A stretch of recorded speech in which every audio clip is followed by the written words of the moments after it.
Assalamualaikum warahmatullahi wabarakatuh. Innal hamdalillah nahmaduhu wa nasta'inuhu wa nastaghfiruh wa na'udzu billahi min shururi anfusina wa min sayyiati a'malina. May yahdihillahu fala mudilla lahu wa may yudlil fala hadiya lahu. Asyhadu an la ilaha illallah wahdahu la syarika lahu wa asyhadu anna Muhammadan abduhu wa rasuluh sallallahu alaihi wa ala alihi wa ashabihi wa man tabi'ahum bi ihsan ila yaumiddin. Amma ba'd. Kaum muslimin jemaah salat maghrib rahimani wa rahimakumullah. Alhamdulillah, kembali kita melanjutkan kajian kitab Bulughul Maram min Adillatil Ahkam karya Al-Imam Al-Hafidz Hajar Al-Asqalani Asy-Syafi'i rahimahullah. Kita masih di pembahasan sholat Id Adha dan Id Fitri. Kita sudah baca sebelumnya sampai hadis nomor 476. Hari ini kita lanjut lagi nomor hadis 477, masih tentang sholat Id. Kata beliau, an Abi Sa'id radhiyallahu ta'ala anhu qala kana an-nabiy sallallahu alaihi wa alihi wasallam la yusalli qabla al-id shay'an fa idza raja'a ila manzilihi shalla rak'ataini rawahu Ibnu Majah bi isnadin hasan. Kata beliau dari Abu Sa'id radhiyallahu ta'ala anhu berkata, adalah Nabi sallallahu alaihi wasallam tidak sholat sebelum Id sedikit pun. Dan apabila beliau kembali ke rumahnya, beliau sholat 2 rakaat. Diriwayatkan oleh Ibnu Majah dengan sanad yang hasan. Hadis ini diperselisihkan oleh para ulama akan kesahihan dalam riwayat Ibnu Majah ini.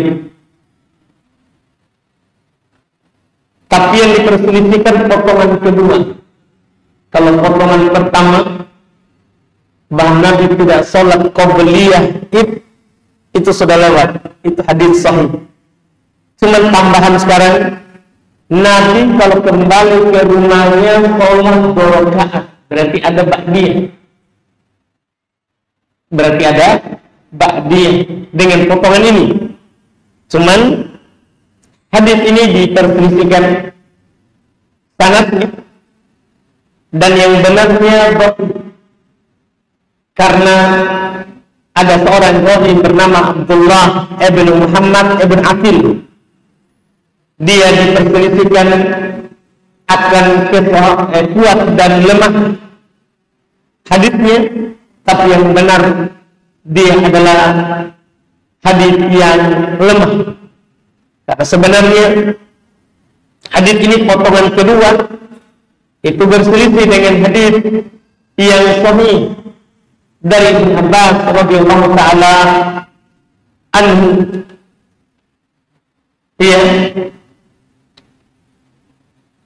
Yang dikeluarkan oleh Imam Tujuh sudah lewat bersama kita, dikeluarkan oleh Imam Bukhari, Imam Muslim, Ahmad, Abu Daud, Ibnu Majah, Nasa'i, Tirmidzi. Lebih baik daripada ini dengan lafaz shalla anna Nabi sallallahu alaihi wasallam shalla yaumal id rak'atain wa lam yusalli qablahuma wala ba'dahuma. Ini lebih bagus kita pegang. Bahwa Nabi sallallahu alaihi wasallam salat Id 2 rakaat, tidak salat qabliyah dan tidak salat ba'diyah. Ini kan jelas. Ini hadis bukan lagi Bukhari Muslim, tapi ada di Ahmad, Abu Dawud, At-Tirmidzi, Nasa'i, Ibnu Majah. Semua imam hadis meriwayatkan bahwa tidak ada salat ba'diyah, tidak ada salat qabliyah di Id, apakah Adha ataupun Id Fitri. Itu lebih bagus kita pegang daripada hadis yang diperselisihkan sanadnya ini.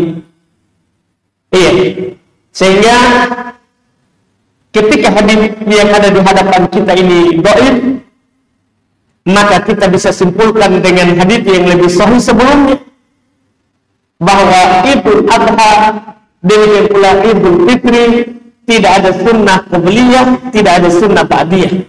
Kecuali misalnya kita sholat Id di masjid, maka tentunya tahiyat masjid.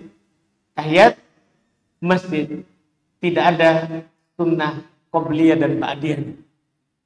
Ini yang patut kita harus pahami dalam masalah sholat Id Adha ataupun Idul Fitri. Kemudian berikutnya kata beliau an Amr bin Shu'aib Nabi yang jadni qala Nabiullah sallallahu alaihi wasallam at-takbiru fil fitri sab'un fil ula wa khamsun fil akhirah wal qira'atu ba'dahuma kiltayhima akhrajahu Abu Dawud naqala Tirmidzi anil Bukhari tashihahu.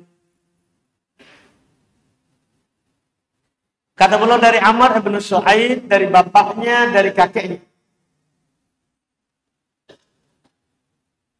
Beliau berkata Nabi Allah, takbir dalam sholat Idul Fitri itu 7 kali di rakaat pertama, 5 kali di rakaat kedua, dan membaca setelah keduanya. Dikeluarkan oleh Imam Abu Dawud dan dinukil oleh Imam At-Tirmidzi dari Imam Al-Bukhari, beliau mensahihkannya. Memang hadis ini adalah hadis yang sahih karena juga ada pendukung dari hadis Aisyah riwayat Imam Abu Dawud, Ibnu Majah, Ahmad, Al-Baihaqi, ya. Dengan pendukung itu hadis naik ke derajat sahih. Yang dibahas jelas sekarang kita sudah masuk dalam cara pelaksanaan sholat Id. Di hadis ini diisyaratkan takbir dalam sholat Id. Pertama, pembahasan hukum takbir dalam sholat Id. Maksudnya selain takbiratul ihram yang pertama, dan selain takbir perpindahan dari rakaat pertama ke kedua, itu yang kita bicarakan. Karena takbir pertama, takbiratul ihram, rukun sholat. Tidak ada sholat tanpa takbir. Itu jelas.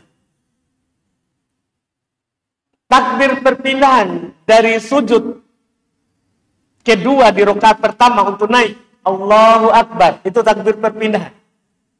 Mayoritas ulama berpendapat sunnah. Mayoritas ulama berpendapat sunnah. Itu berserikat pembahasannya antara sholat wajib dan sholat sunnah. Demikian pula sholat-sholat yang lain yang memiliki ruku dan sujud. Nah, pembicaraan sekarang adalah khusus sholat Id. Apakah Idul Adha ataupun Idul Fitri? Apa hukum takbir setelah takbiratul ihram? 7 kali di rakaat pertama itu dan 5 kali setelah takbir perpindahan. Apa hukum takbir? Kata Imam Ibnu Qudamah rahimahullah terkait dengan takbir ini, wa takbirat wa dzikru bainahuma sunnatun wa laysa biwajib. Wala tubtilu sholata bitarkihi amdan wala sahwan wala a'lamu fihi khilaf. Masya Allah. Kata Imam Ibnu Qudamah, takbir itu 7 kali di pertama, 5 kali di kedua, dan dzikir antara keduanya itu sunnah, tidak wajib. Dia sunnah, tidak wajib. Tidak membatalkan sholat Id. Apakah dia tinggalkan sengaja atau dia tinggalkan karena lupa? Dan saya tidak mengetahui ada perselisihan dalam hal tersebut. Artinya tidak ada khilaf, tidak ada perselisihan. Takbir yang 7 kali itu dan takbir 5 kali itu hukumnya sunnah. Kalau ada orang takbiratul ihram, Allahu Akbar, kemudian dia tidak takbir lagi 7 kali setelahnya. Demikian pula setelah bangkit dari sujud. Dia cuma naik Allahu Akbar. Setelah itu tidak takbir lagi 5 kali. Apa hukum sholat idnya? Tidak batal. Walaupun dia sengaja tidak takbir. Hanya saja tidak dapat pahala sunnah. Ini tidak ada pilihan. Tidak ada silang pendapat akan sunnahnya. Ini yang patut kita pahami. Jadi nanti kalau ada orang bertanya kepada kita, tadi saya sholat id tidak takbir 7 kali di rakaat pertama dan tidak takbir 5 kali di rakaat kedua. Apa hukum sholatnya? Sah. Cuman kita katakan tidak dapat pahala sunnah. Apa dalilnya? Ini hadits yang ada di hadapan kita. Nabi tidak perintahkan. Nabi cuma katakan takbir dalam sholat id 7 kali di pertama, 5 kali di kedua. 5 kali di kedua. Ini dalilnya. Demikian pula berdalil dengan perbuatan Nabi SAW. Nabi kalau di sholat id belum bertakbir 7 di rakaat pertama, 5 di rakaat kedua. Ini hukumnya. Kemudian pembahasan berikutnya terkait dengan takbir. Jumlah takbirnya tadi. Tadi hukum sunnah. Jumlah takbirnya. Para ulama sebenarnya mereka semua berpendapat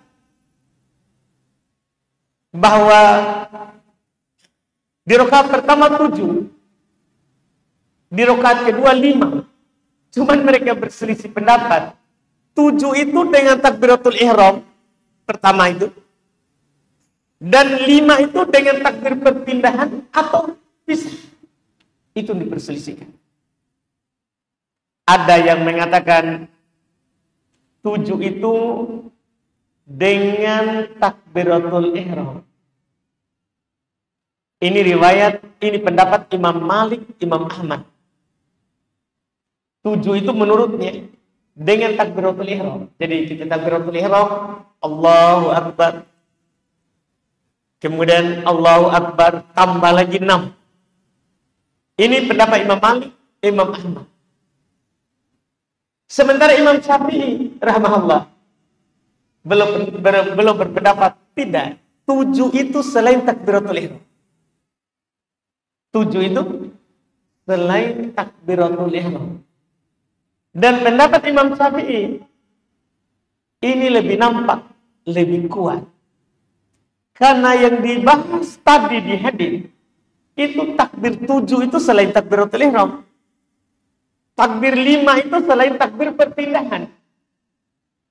Itu yang dohir. Itu yang nampak dari hadis yang kita baca. Dan ini insya Allah lebih jelas.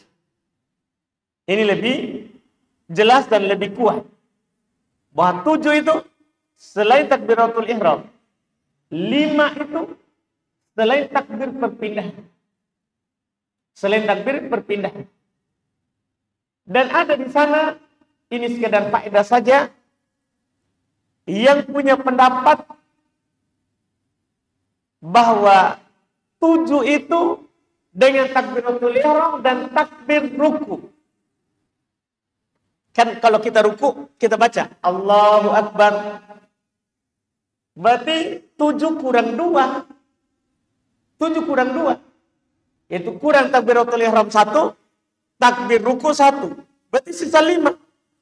Nanti akhirnya sama antara rakaat pertama dengan rakaat apa? Kedua. Karena dia hitung takbiratul ihram, itu sudah dihitung 1. Takbir ruku, dia hitung juga 1.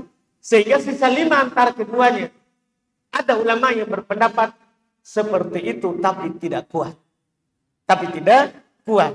Maka yang lebih bagus, lebih jelas adalah selain takbir perpindahan dan selain takbiratul ihram, itulah takbir yang disunnahkan. 7 di pertama, 5 di kedua. Kemudian masalah berikutnya, apakah mengangkat tangan ketika takbir yang 7 tadi, demikian pula takbir yang 5 tadi? Kalau masalah angkat tangan pada takbir pertama yang takbiratul ihram itu disepakati. Bahwa ketika takbiratul ihram angkat tangan. Allahu Akbar. Setelah itu takbir pertama dari 7 itu. Iya, yang 7 itu.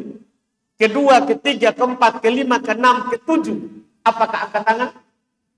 Dalam masalah ini para ulama berselisih pendapat. Pendapat pertama adalah pendapat dari Imam Ahmad, Imam Syafi'i. Ini bagus juga kita tahu, ya, supaya kita paham dari orang-orang yang mengangkat tangan siapa yang dia ikuti. Imam Ahmad, Imam Syafi'i, Imam Abu Hanifah.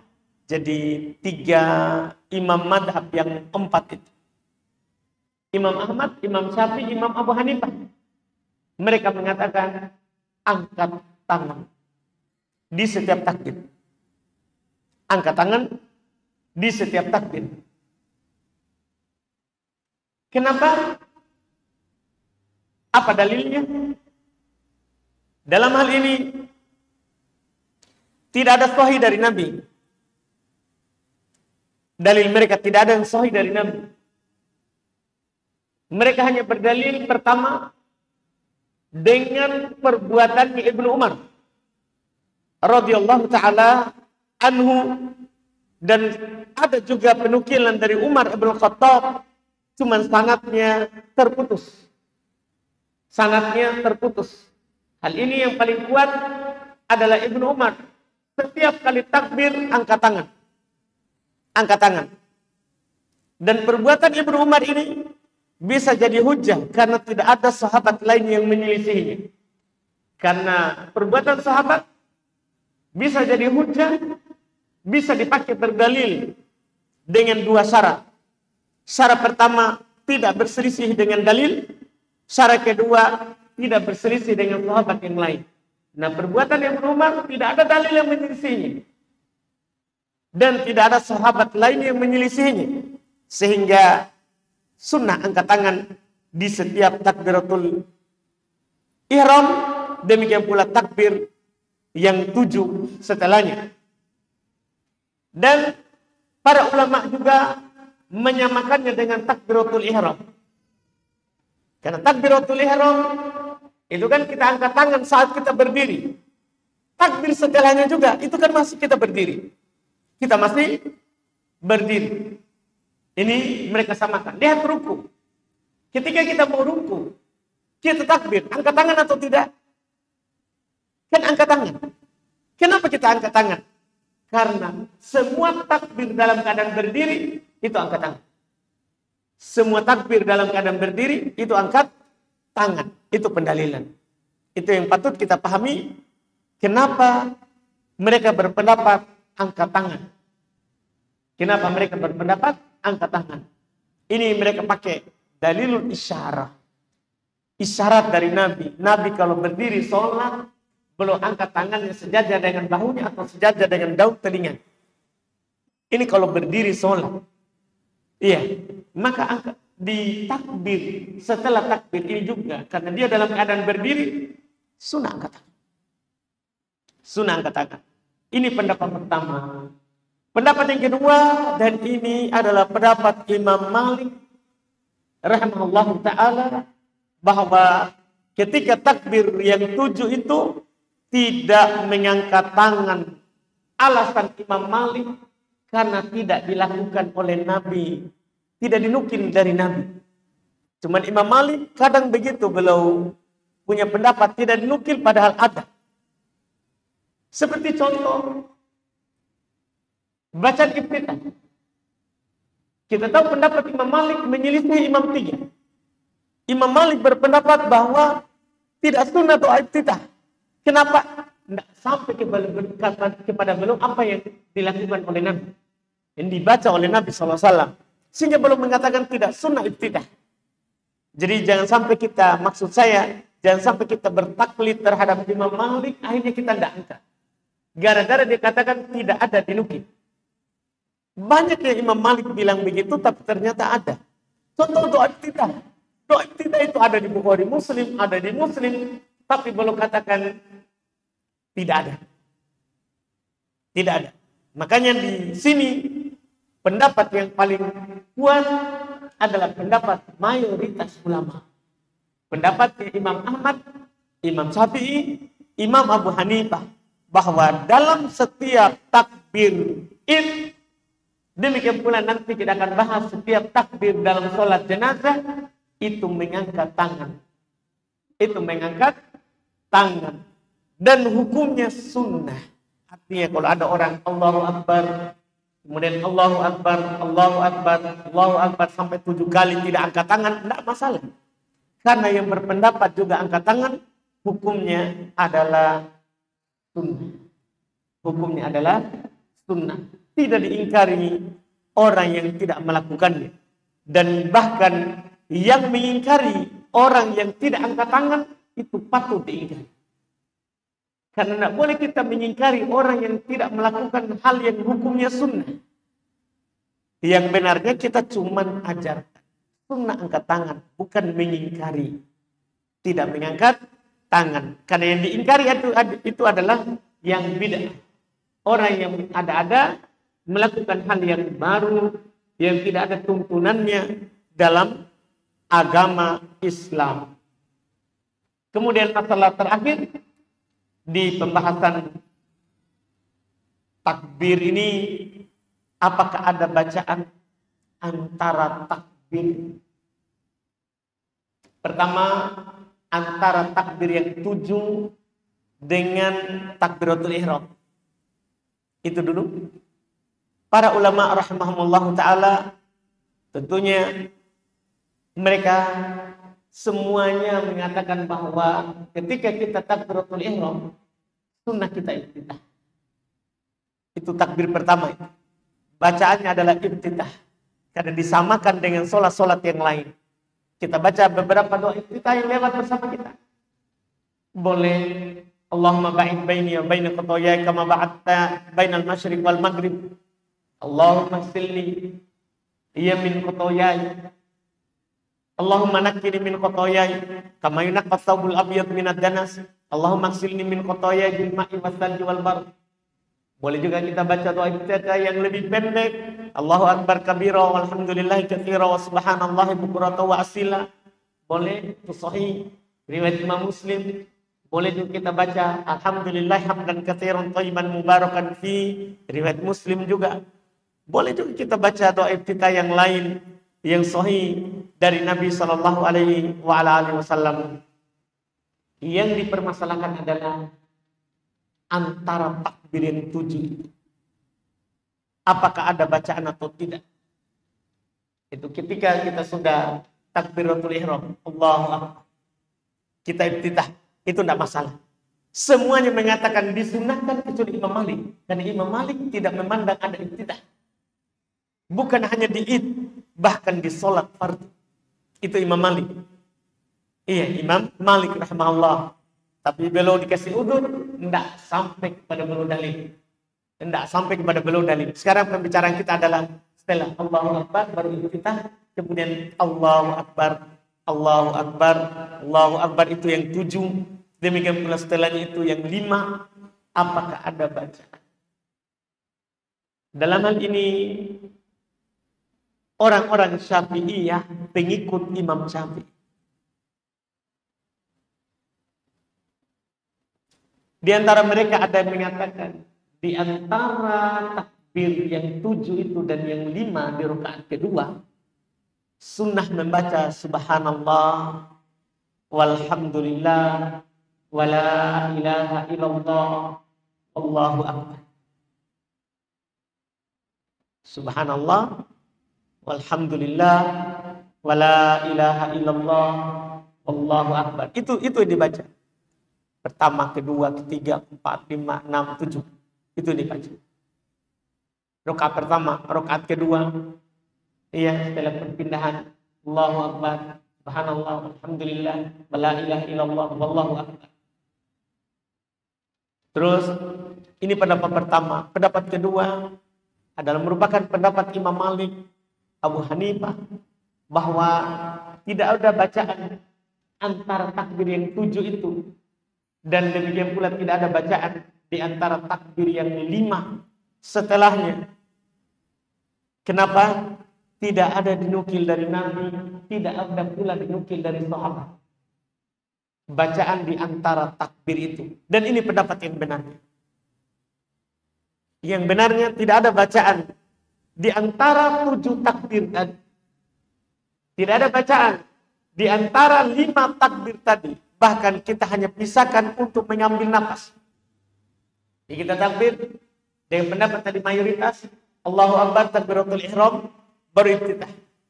Baru Allahu Akbar sampai 7 kali. Di rakaat kedua kita bangkit dari sujud, Allahu Akbar, kemudian takbir 5 kali. Allahu Akbar, Allahu Akbar, Allahu Akbar. Itu 5 kali. Hanya dipisahkan oleh mengambil nafas.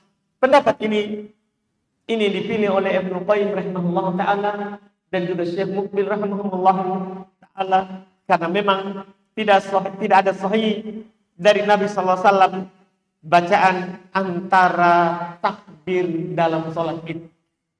Tidak ada yang sahih dari Nabi kita Muhammad sallallahu alaihi wasallam bacaan-bacaan yang sahih yang benar antara takbir dalam salat Id Fitri, demikian pula Idul Adha. Demikian pula Idul Adha. Ketika tidak ada dalil, maka tentunya tidak disyariatkan. Maka tentunya tidak disyariatkan. Iya. Selesai ini tentang takbir. Tentang takbir. Adapun angkat tangannya, saya rasa mungkin tidak perlu kita ulang. Angkat tangan dalam sholat Id sama dengan angkat tangan dalam sholat wajib. Boleh sejajar dengan bahu dan boleh sejajar dengan daun telinga ketika angkat tangan. Dan jarinya tidak direnggangkan. Karena ada hadis merenggangkan jari, riwayat Imam Abu Daud, dhaif. Tidak direnggangkan. Angkat saja ke atas lurus. Angkat saja ke atas lurus. Dan telapak tangan menghadap ke kiblat, tidak menghadap ke badan kita. Dan sebagian orang angkat ke arah badan. Tidak. Telapak tangannya ke kiblat. Allahu Akbar, ke kiblat. Iya. Ujung jari boleh sejajar dengan bahu dan boleh sejajar dengan ujung daun telinga. Boleh. Iya, sejajar ya, bukan menyentuh. Sebagian orang lagi dia sentuh lagi. Allahu Akbar begini. Enggak, sejajar. Karena kalau menyentuh nanti enggak ke depan, enggak ke kiblat. Enggak ke kiblat. Itu mengangkatnya. Kemudian bersedekap. Bersedekap sama dengan di sholat sunnah. Di sholat wajib sama semuanya. Yaitu dengan meletakkan tangan kanan di atas tangan kiri. Cara meletakkannya boleh di sini, di lengan bawah ini, hanya simpan saja. Boleh juga telapak tangan ini di punggung tangan. Kemudian menutupi jari, menutupi ini persendian, pergelangan tangan. Jadi seperti ini, boleh. Iya, boleh juga kita menggenggam ini lengannya. Jadi boleh digenggam. Ini cara-cara yang sah, sahih dari Nabi SAW ketika kita meletakkan kanan di atas kiri. Meletakkan tangan kanan di atas yang kiri. Ini terkait dengan takbir tadi sudah dengan tangannya. Setelah itu kita baca Al-Fatihah dan baca surat setelahnya. Surat apa yang dibaca? Sebelum kita baca hadis yang belum sebutkan 470, kita ulang sedikit hadis yang telah lewat. Bahwa Nabi dalam sholat Id setelah Al-Fatihah di rakaat pertama membaca Sabbihisma Rabbikal A'la. Di rakaat kedua setelah Al-Fatihah hal ataka hadithul ghasyiyah. Ini hadis sahih ya dari riwayat Imam Muslim ya dari Nu'man ibn Bashir, dan juga riwayat Imam Ahmad dari Samurah ibnu Jundub. Nah, sekarang ada bacaan lain setelah Al-Fatihah. Semuanya boleh dilakukan, tergantung nanti ijtihadnya, pandangannya imam. Apakah dia mau panjang atau dia mau pendek? Dan kalau dia berpandangan bahwa sholat Id Fitri itu diperpanjang karena orang sudah makan sebelum pergi, tidak apa-apa. Terus kalau dia mau perpendek di sholat Idul Adha karena orang belum makan dan juga mau potong kurban, boleh juga. Tergantung pandangannya imam. Yaitu apa yang dibaca itu selain dua surat tadi. Nah, sekarang ini hadis berikutnya. Kata beliau an Abi Waqid Al-Laitsi radhiyallahu taala anhu qala kana an-nabiy sallallahu alaihi wasallam yaqra'u fil adha wal fitr biqam wa iqtarabat akhrajahu Muslim. Ini hadis riwayat Imam Muslim. Kata beliau dari Abu Waqid Al-Laitsi, beliau berkata adalah Nabi membaca di sholat Idul Adha dan Idul Fitri dengan surat Qaf dengan Qaf itu surat Qaf, wa qatarabat yaitu surat Al-Qamar. Ini tentunya surat-surat yang tiwal al-mufassal, surat panjang dari surat pendek. Karena surat pendek itu ada 3 tingkatan, sebagaimana yang telah lewat bersama kita. Surat pendek itu mulai dari Qaf sampai An-Nas. Itu surat pendek namanya. Surat pendek dari Qaf sampai An-Nas. Cuman surat pendek ini dari Qaf sampai An-Nas terbagi 3. Ada yang panjang, pertengahan, dan pendek. Yang panjang itu dari Qaf sampai Mursalat. Dari Qaf sampai Mursalat, yaitu sampai surat terakhir di juz 29. Kemudian pertengahan awal juz 30 sampai Ad-Duha, yaitu Amma sampai Ad-Duha. Itu namanya pertengahan, tidak panjang, tidak pendek. Kemudian setelah Ad-Duha, yaitu Al-Insyirah, Alam-Nasyrah, mulai dari situ sampai An-Nas itu dibilang pendek.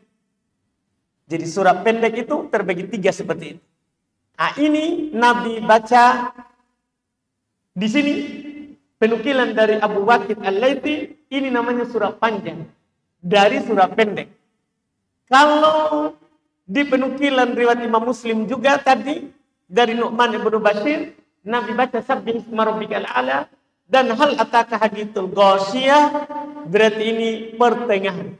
Tidak yang panjang, tidak pula yang pendek. Ini yang terkait dengan bacaan Nabi di sholat Id. Dan semua ini sunnah. Imam yang memilih. Dia lagi mau baca surat apa, itu tidak ada masalah. Itu tidak ada masalahnya. Wallahu a'lam. Kemudian kita baca lagi satu hadis karena ini sederhana sekali.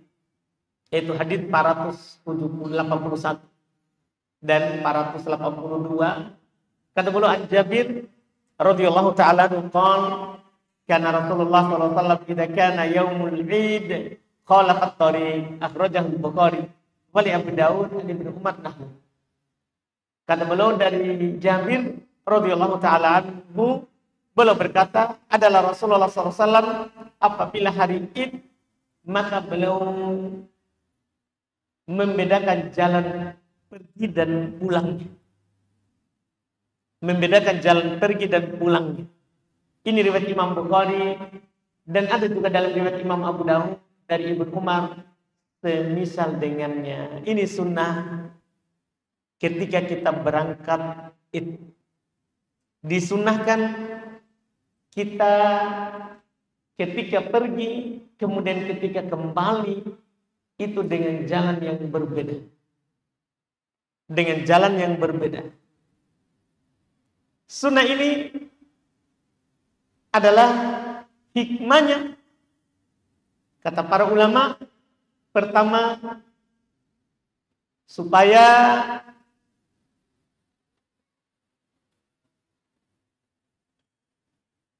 lebih banyak derajat kita yang terangkat dan lebih banyak dosa kita yang digugurkan.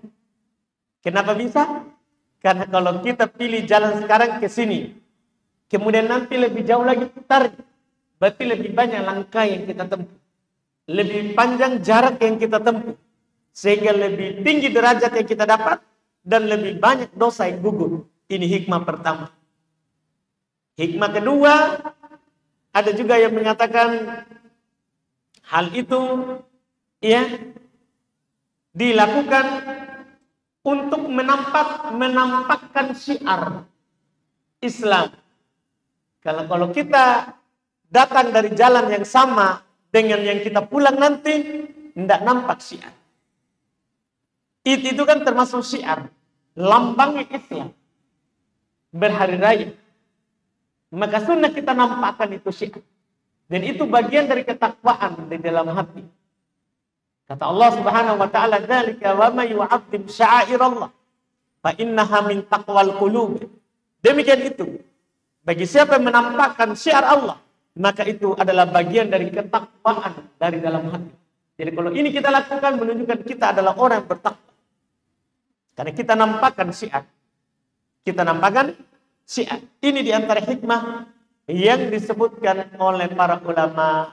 Ada juga yang mengatakan supaya muncul kemarahan dari orang-orang kafir dan munafikin. Karena orang beriman itu akan dapat pahala kalau orang jengkel terhadap syariat mereka. Kalau orang marah terhadap syariat mereka. Ini juga hikmah. Ini juga hikmah ya dari yang disebutkan oleh para ulama kita. Kenapa kita disunahkan untuk membedakan jalan ketika pulang dan ketika kita pergi sholat id. Ini yang kita baca malam hari ini. Insyaallah kita lanjut lagi di pertemuan akan datang. Semoga bermanfaat. Kita cukupkan dulu. Subhanallah, hamdik. Asyhadu an la ilaha illa anta astaghfiruka wa atubu ilaik. Belum waktu. Oh, saya kira sudah lama sekali. Ada pertanyaan?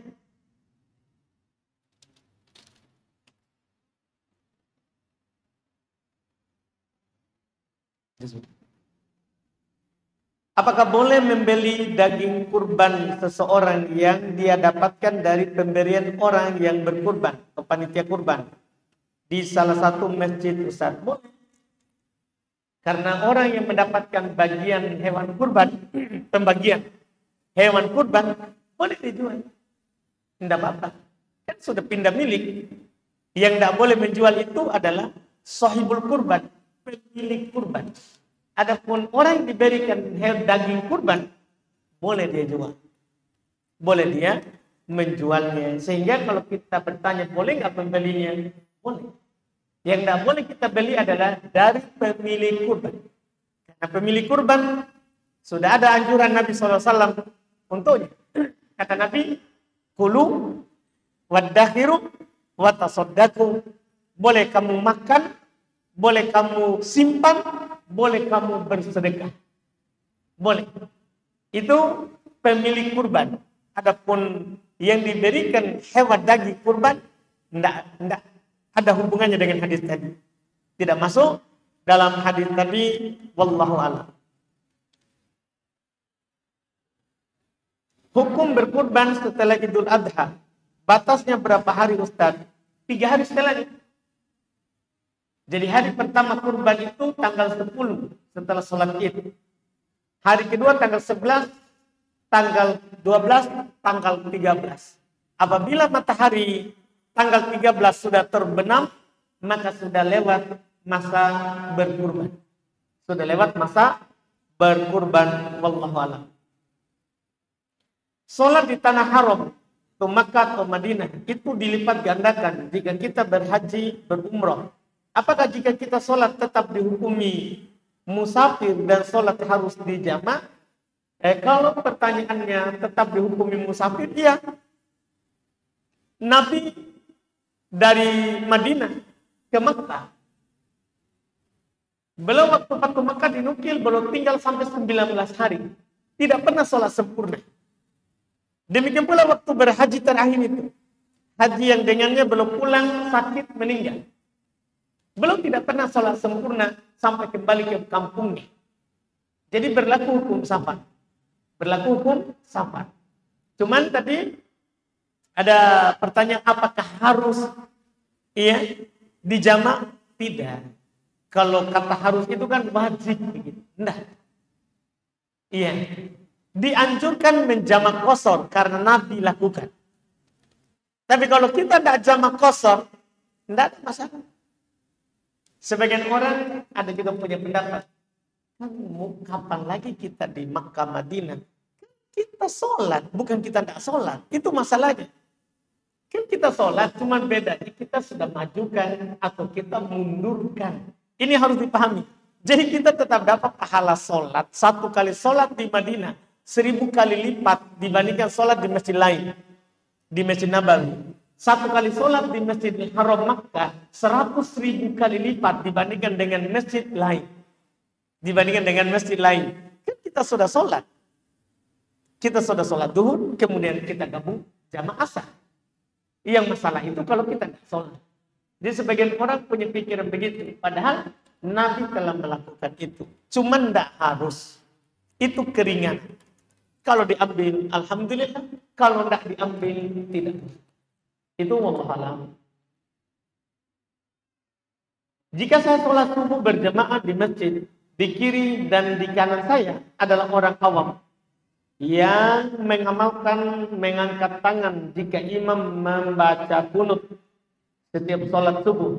Apakah tidak mengapa saya ikut mengangkat tangan Ustaz untuk menghindari fitnah jamaah yang ada di kiri dan di kanan saya? Tidak apa-apa. Kalau itu. Karena tidak apa-apa kita melakukan sesuatu, apalagi hal itu ada khilafnya, untuk menolak mudarat yang lebih besar. Kita akan dibicarakan. Itu namanya mudarat. Itu namanya mudarat. Atau kita akan nanti misalnya, kalau kita seorang ustaz, kita sekarang lagi dipanggil ceramah subuh misalnya di masjid itu.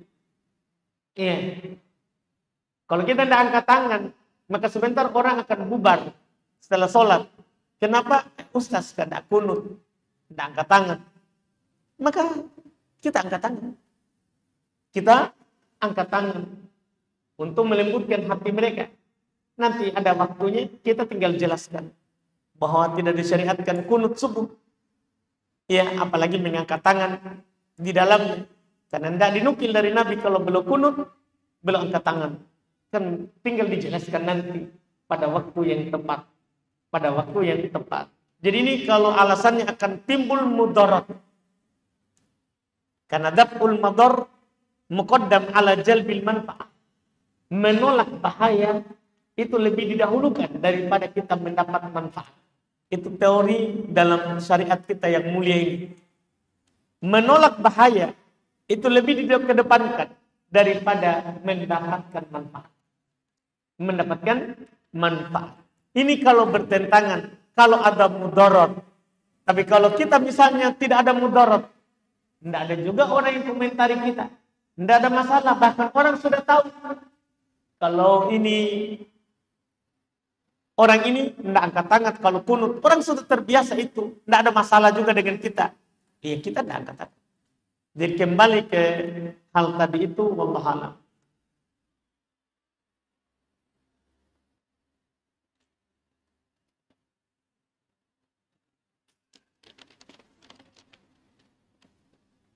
Mana lebih afdal Ustaz ketika kita sholat memandang ke tempat sujud atau ke depan? Ke depan.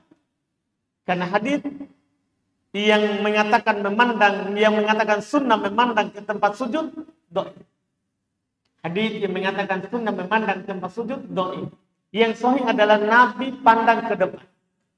Itu sahih jelas. Dalam Bukhari, Nabi pandang ke depan. Nabi pandang ke depan. Sampai pernah beliau sholat menghadap ke depan, tirainya Aisyah mengganggu pandangannya. Dan beliau tetap memandang ke depan.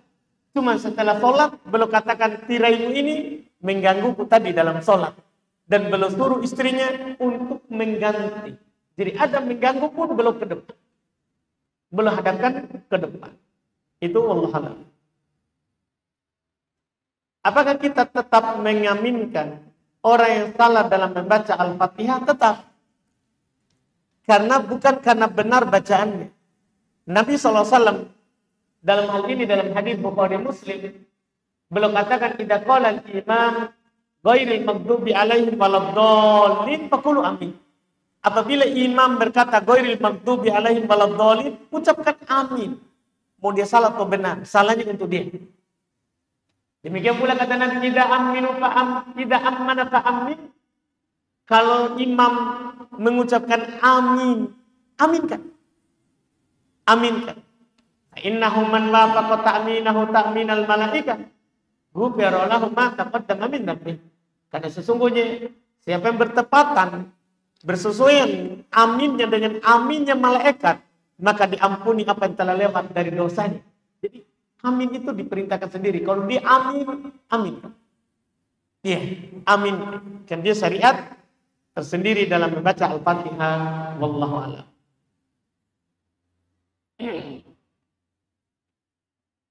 Di kampung istri anak ada masjid yang berdampingan dengan kuburan, dan jarak antara masjid dengan masjid yang lainnya jauh, Ustaz.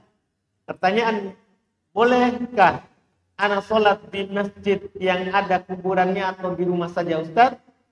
Iya. Berdampingan di sini dilihat juga. Apakah ada jarak tembok antara kuburan di masjid dengan masjid, atau ada jalan antara kuburan dengan masjid, itu yang dilihat. Kalau ada tembok, maksudnya pagar masjid, bukan temboknya masjid, pagarnya masjid, yang mengeluarkan dia dari halaman masjid, tidak ada masalah sholat di sini. Atau ada jalan, tidak ada tembok, tapi ada jalan antara kuburan dan masjid, iya, maka tidak ada masalah sholat. Iya. Tapi kalau tidak ada jarak, tidak ada tembok, tidak ada pula jalan yang memisahkannya, maka kalau kuburannya di samping atau di belakang, sah sholat. Sah sholat. Tapi kalau kuburannya di depan, bisa-bisa tidak sah. Karena ada larangan, la tusallu ilal kubur, jangan sholat menghadap ke kubur. Jangan sholat menghadap ke kubur. Jadi kalau samping, ya mending. Walaupun kalau kita cari masjid lain lebih bagus, lebih lama. Iya. Cuman ini tadi ada disinggung di kampung istri. Berarti kita lagi pulang kampung. Ya, orang lagi pulang kampung kan musafir. Tidak masalah kita tidak sholat di masjid. Tidak masalah kita tidak sholat di masjid. Kecuali nanti ditakutkan lagi ada mudarat. Orang akan bilang, apa Ustazkah? Tidak pernah muncul batang hidungnya di masjid. Jadi lagi bahan itu lagi. Nah, itu perlu lagi diperhatikan. Itu perlu lagi diperhatikan. Wallahu a'lam. Sahih riwayat tentang Ismail yang ingin disembelih. Ketika ditanya oleh malaikat Jibril tentang kebaikan Nabi Ibrahim, ikhlas memberikan hartanya ke siapapun, bahkan ketika diberikan anak dan Allah ingin, maka Nabi akan memberikannya. Wallahu a'lam. Itu jelas Nabi Ibrahim terkenal dengan kedermawanan kepada orang yang dia kenal dan orang yang dia tidak kenal. Pernah datang saat dibinasakannya kaum Lut. Kaum Lut itu kan, Nabi Lut itu pamannya Nabi Ibrahim. Pamannya Nabi Ibrahim. Sama-sama di Palestina tinggal. Setelah berhijrah dari Irak ke Palestina. Kaum Lut kan yang durhaka. Iya. Mau dibinasakan. Turunlah malaikat berwujud, merubah wujudnya dengan manusia. Dia tidak kenal, tidak tahu ini siapa. Tapi ini tamu. Mereka semua datang, dia langsung pergi. potong anak sapi. Dia potong, dia sembelih, dia masak, dan dia hidangkan. Setelah dia tahu bahwa tangannya orang-orang ini tidak sampai ke makanan, oh ini bukan orang. Muncullah rasa takutnya, karena malaikat tidak akan turun kecuali ada yang mau dibinasakan. Ada yang mau dibinasakan. Muncullah rasa takut. Kenapa ini malaikat turun? Ketika dia sadar itu waktu itu, hidangkan makanan tidak sampai, tangan tidak makan. Takut dia. Nabi Ibrahim dengan itu, tatkala hilang rasa takutnya dan malaikat menjelaskan kedatangannya, hilang rasa takut dari Nabi Ibrahim. Sekaligus waktu itu beliau diberikan kabar gembira akan adanya keturunan dari istrinya Sarah. Dan tadi beliau dapat keturunan Ismail itu dari Hajar, dari dari budaknya, bukan istrinya, karena Nabi Ibrahim ya Hajar itu bukan istrinya, itu budak yang dihadiahkan kepadanya dan boleh mendatangi budak. Akhirnya hamil dan adalah Ismail yang dia bawa ke Makkah. Dia bawa ke Makkah. Diberikan kabar gembira bahwa akan ada anaknya. Nanti namanya Ishak. Dan setelah Ishak nanti dia punya cucu juga yang bernama Yakub. Yang bernama Yakub. Jadi diberikan kabar gembira anak dan cucu sekaligus. Anak dan cucu sekaligus. Setelah singkat cerita, hilang rasa takut. Dia juga sudah dapat kabar gembira. Sampai istrinya juga heran. Apakah mungkin saya akan hamil? Saya sudah tua. Ini juga suamiku sudah tua. Ya, tapi malaikat katakan tidak ada yang sulit bagi Allah. Kalau Allah menginginkannya, pasti itu akan terjadi. Pasti itu akan terjadi. Maka terjadilah berita tadi bahwa kami diutus untuk membinasakan kaum Nabi Lut. Menjadi poin kita adalah ini Ibrahim. Itu cerita di Quran. Dia tidak kenal, dia begitu. Apalagi orang yang dia kenal. Memang dikenal kedermawannya. Terkait dengan Ismail, dia melihat di mimpi. Itu yang sahihnya. Itu sudah yang jelas. Dia bermimpi bahwa dia diperintahkan oleh Allah untuk menyembelih putranya satu-satunya waktu itu. Ismail. Kan dia tidak punya putra lain waktu itu. Karena Ishak muncul saat Nabi Ibrahim sudah tua. Istrinya juga Sarah sudah tua. Dapatlah ujian. Diperintahkan untuk menyembelih putranya. Dan itu perintahnya dalam mimpi. Dan mimpi para nabi itu wahyu. Itu bedanya. Mimpi para nabi itu wahyu. Dia bilang ke anaknya, saya diperlihatkan dalam mimpi saya bahwa kamu diperintahkan untuk saya sembelih. Anaknya juga dia adalah Nabi Allah, Nabi Ismail. Ya, menyatakan lakukan apa yang diperintahkan. Kamu akan mendapati saya dalam keadaan berserah. Tidak akan melawan. Nah, kalau itu jelas, itu disebutkan Quran. Itu disebutkan Quran. Adapun tadi wallahu alam. Wallahu alam itu saya tidak pernah baca tentang apa yang disebutkan riwayatnya. Baik, kita cukupkan. Alhamdulillah. Mudah-mudahan bermanfaat. Insyaallah kita lanjutkan pekan depan. Ada ya? Tidak ada mungkin ya. Pekan depan ada daurah sulselban. Atau pada siap mau ke sana? Tidak ada kayaknya ya. Insyaallah. Berarti tidak ada mungkin. Insyaallah. Ada itu pengumuman. Kalau tidak ada. Alhamdulillah. Kita cukupkan. Subhanallah. Alhamdulillah. Asyhadu an la ilaha illa anta astaghfiruka wa atubu ilaik. Assalamualaikum warahmatullahi wabarakatuh.